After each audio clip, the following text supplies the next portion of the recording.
I now invite Honorable Minister Shri Piyush Goyal, without whose support this event would not have been possible, to address the gathering.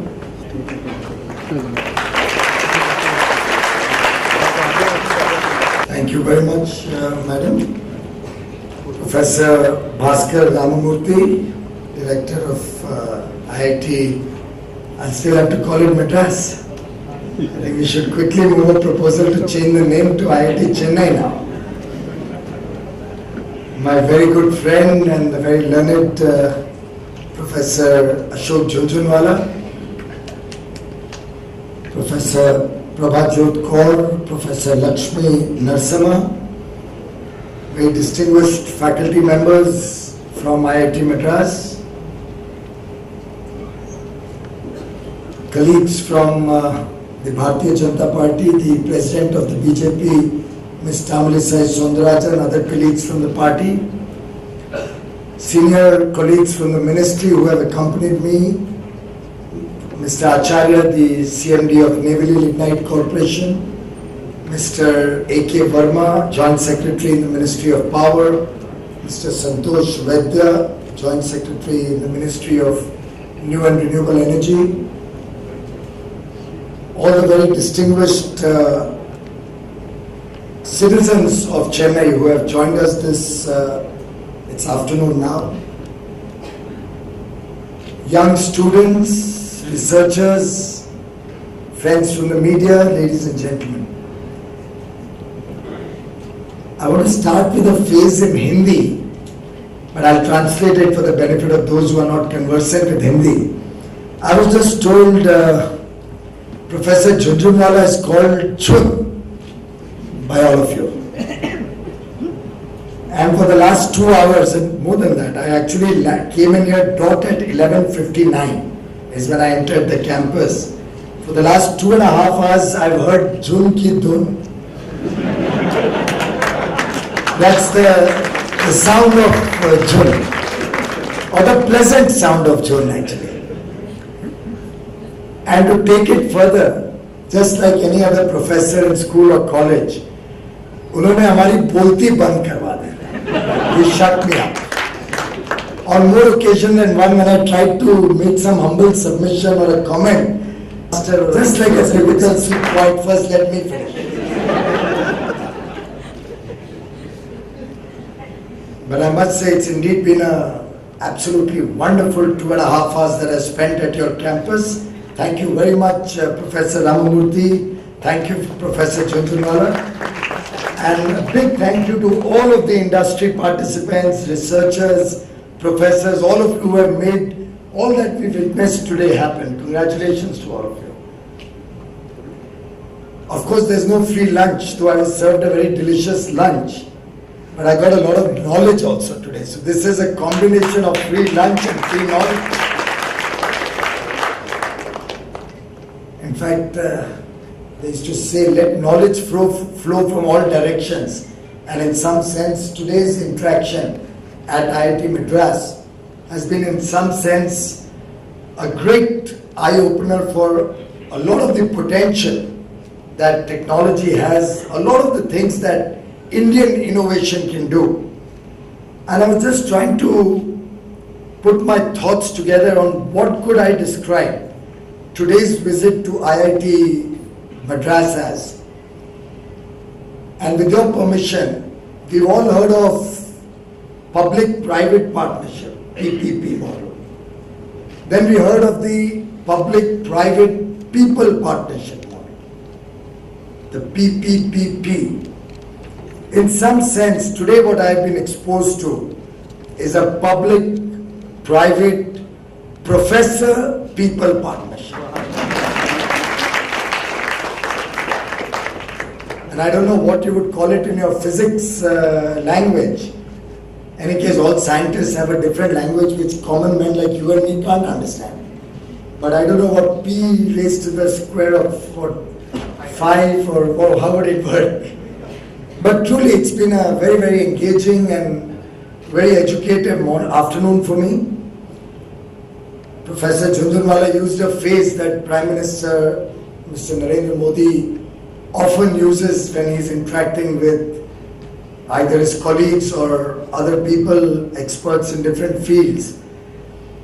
And he's of the view that it's high time India starts leading the world rather than following what the rest of the world is doing. And the interaction today gives me that confidence that India has the skills, India has the knowledge, India has the capacity, and India has that will, that commitment, that determination to be able to lead the world. In fact, you are now 57 years old. That's a tad short of becoming a senior citizen. Nelson Mandela had said, whenever I am with energetic young people, I feel like a recharged battery. And I think today, despite his grey hair, Professor Jhunjhunwala was at his youthful best. And he could recharge anybody's battery even without getting connected to a socket.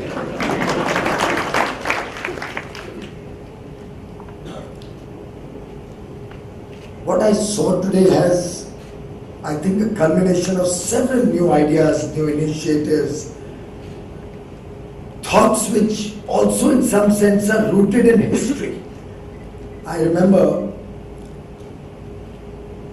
Professor Jhunjhunwala and I were on the board of State Bank of India for 4 years together. That's how I first came to know him around 2004. So it's a 12-year-old love affair that Professor Jhunjhunwala and I have had, where he's not left even a minute of the conversations that we have without giving me some new, wacky, innovative idea and trying to completely confuse my simple little chartered accountant mind with new technologies and new concepts. And after I became a minister, we talked many times on the phone, we exchanged a lot of messages to try and connect and get a meeting together where we could exchange notes, discuss some ideas that he's been propagating, some of which I remembered from the days when we were together. But somehow in the initial period when I was told getting baptized by outages in Delhi, it took some time for me to be able to set up a meeting. So one fine day, I think he set up with my staff which flight I was taking from Mumbai to Delhi. And he flew in from Chennai, and suddenly at the airport, Mumbai airport, I see Professor Jhunjhunwala standing in front of me. I said, oh good, so where are you off to? He said, I'm going to Delhi. I said, I'm also going to Delhi. Which flight are you on? And he says, I'm on so-and-so flight. I said, good, I'm on the same flight. He said, I know, that's why I'm here.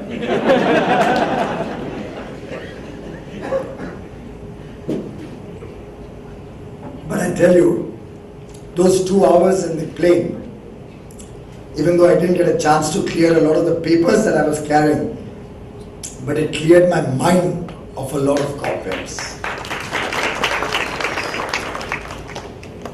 I remember when we landed in Delhi, Professor, I don't know if you recall, he was with a backpack like the young guys carry these days. Typical backpack. Don't worry, you will always be young. Aapki kitni bhi umar ho jaye, you don't need that backpack. In the mind, it's the youthfulness of yours that we love. And I told him as soon as he landed in Delhi, I said, Professor, stay back today. Let's get all my officials together tomorrow. It was evening, I think, by the time we reached here. I said, let's get all my officials together, and tomorrow we have to have an interaction to discuss what you've told me on the flight. He said, no, but I don't have any clothes. I'm taking the flight from the airport right back to Chennai. I said, I'll buy you some clothes. Do you recall that, Professor? He said, no, that won't help. Let's have a more structured conversation. And I remember that was probably a Thursday or so. And we set up that Monday morning. He would put all the IIT wealth of knowledge together. I would call some people from the government and different departments of the government. And we had an outstanding 4-hour interaction in Delhi with 7 IIT professors and directors, top-notch technical minds of the country. Professor Jhunjhunwala led the discussions. There was Dr. Anil Kakurkar was there with us. And we had an outstanding 4-hour session where he presented to me And by the way, those were the days when India was used to power shortages. I don't think even I had at that point of time imagined that in less than 2 years India will become a power surplus country from a power deficit. And in that context, Professor Jhunjhunwala had proposed the brownout theory, that India should provide for every home a separate DC line by which we can ensure that never ever people have to remain in darkness or lose their light completely. And it was quite interesting, quite exciting, the whole concept. And we had this whole room full of people, many of them naysayers, some of them willing to consider the idea, some of them propagating the idea, and all schools of thought at the India International Center.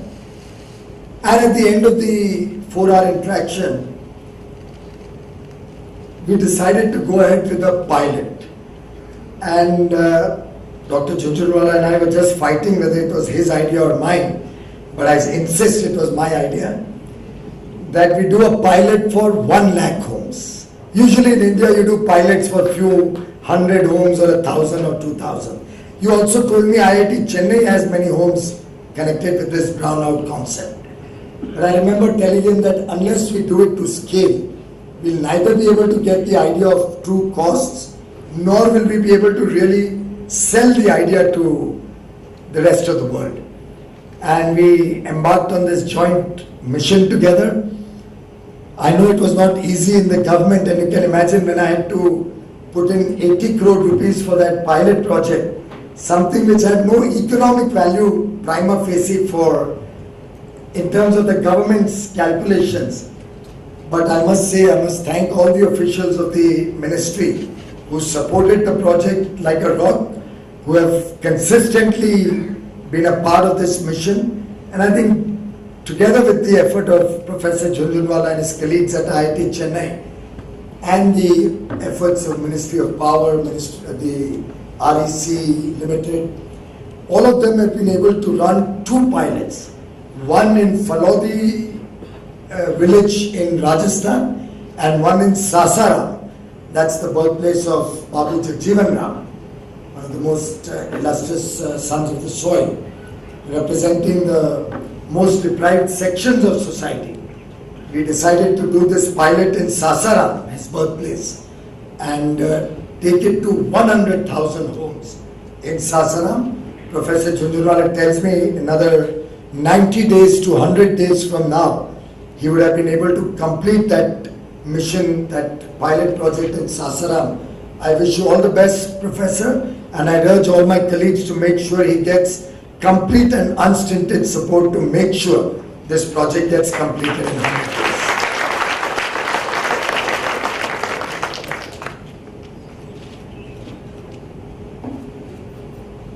In fact, what we saw today also had a very interesting and a game-changing technology on the green building cooling systems using the thermal insulated storage. In fact, after Paris, after the COP21 in Paris, the whole world is grappling with environmental concerns. In the midst of that, one of the biggest challenges before the world is the HFC-free cooling systems.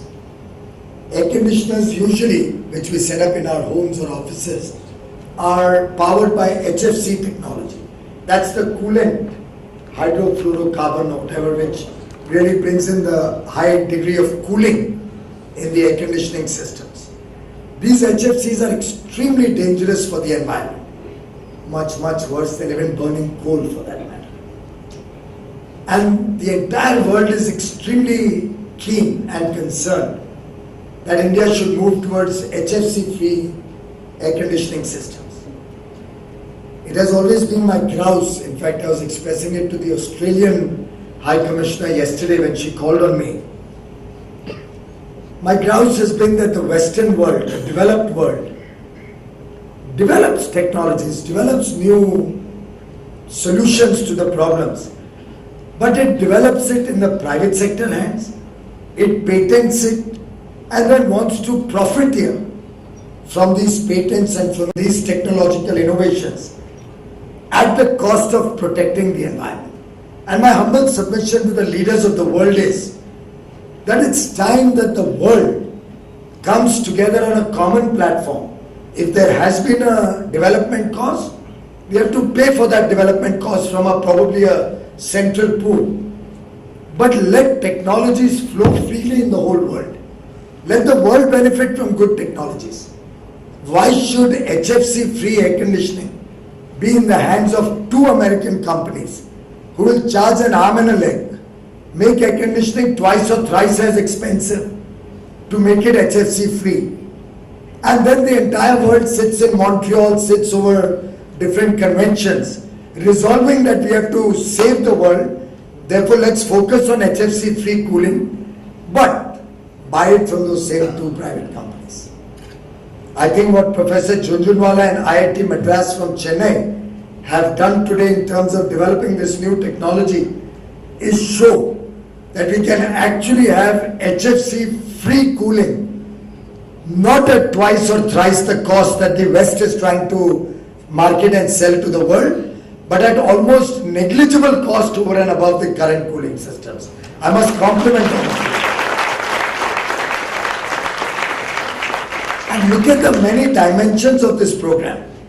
While of course it provides you a way to balance the loads which the professor just explained to us. So in the night time when India is significantly more power surplus, when we have to back down a lot of our power generating capacity, in the night time we cool the water to 6 or 7 degrees centigrade temperature, keep it in chilling plants, and throughout the day, using a calibrated technology by which you can calibrate the cooling in different areas, you actually use that cool water's strength to be able to cool different areas to the required temperature and not use electricity in the day during peak hours when power is usually much more expensive, much more scarce.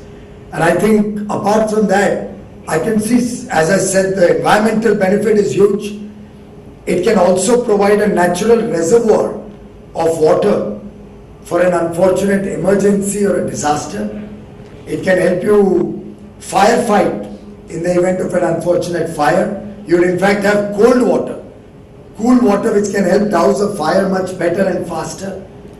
In the event of a very severe emergency, let's say the water systems in a city or a town are have collapsed for any technical fault or anything, an IIT Chennai water chiller here would have 1.25 lakh liters of water available as a reservoir. So even if water supply gets cut off for a few days, at least some basic needs by boiling the water, by clearing the water, you can at least ensure some basic needs of water are met.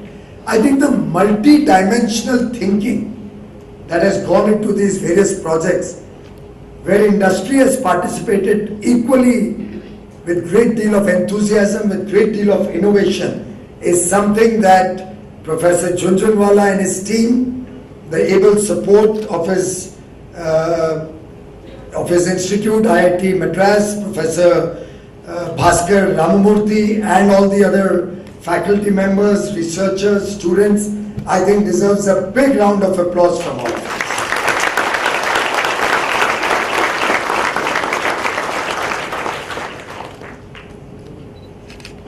The other concept that really excited me today was the interface of solar technology with the DC technology that Professor is extremely passionate about, to see how we can take off-grid solutions or even sometimes grid solutions to both provide green energy as well as provide energy security to ensure uninterrupted flow of energy in the worst catastrophe.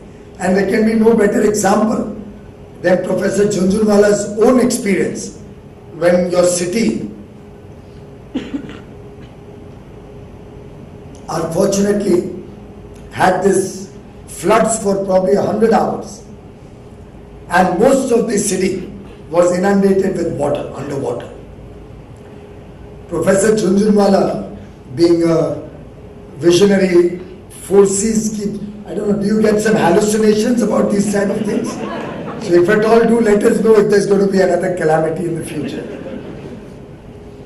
But he set up a 125 watt solar panel on the top of his home with DC appliances running in his home directly connected to that.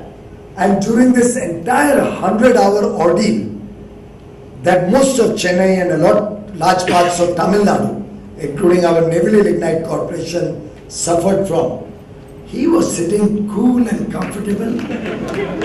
His lights were on, his fan was working, his mobile was getting charged, his laptop took 15 charges during that 100 hours, 15 full charges.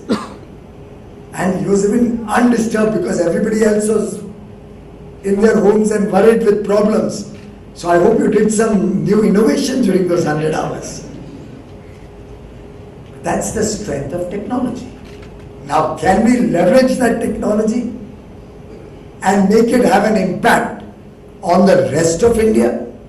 Can it become a tool to serve the poor of this country, to serve the people who have not had access to a basic amenity like power or like electricity 7 decades after independence? Can it help to serve the children of India who have to still study under a kerosene lamp or under a street light? My own father, who's no more now, he studied under street lamps in our native place. My grandmother used to say he would study under street lamps. Went on to become a topper at BHU, Banaras Hindu University, in electrical and mechanical engineering, by the way. At that time there were no IITs. I think you started much later. He graduated in 48 or 48. Possibly that's why Professor Jhunjhunwala, Prime Minister Modi chose me for this job. Probably wanted me to make sure that no child in India ever has to study below a street lamp or under a kerosene lamp. And I'm really eagerly looking forward to this partnership with Professor Jhunjhunwala, with his whole team, to see if we can leverage these technological innovations, these developments, take power to the most underprivileged, the weakest sections of society who have remained deprived for years.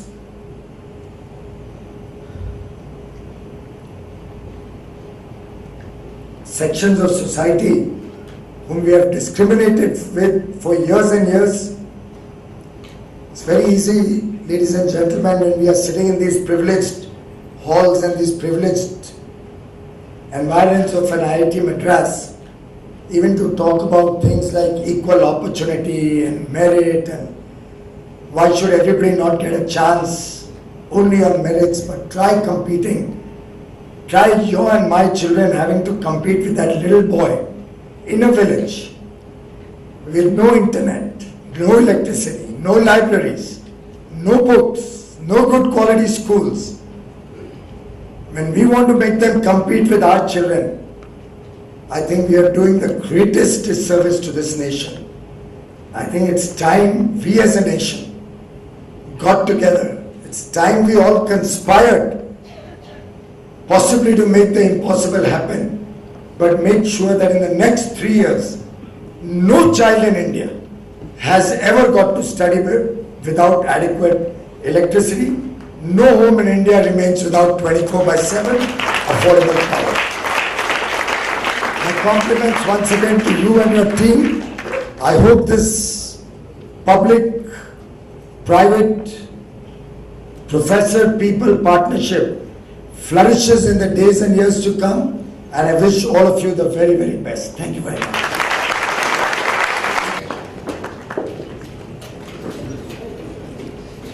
Thank you, sir, for such thought.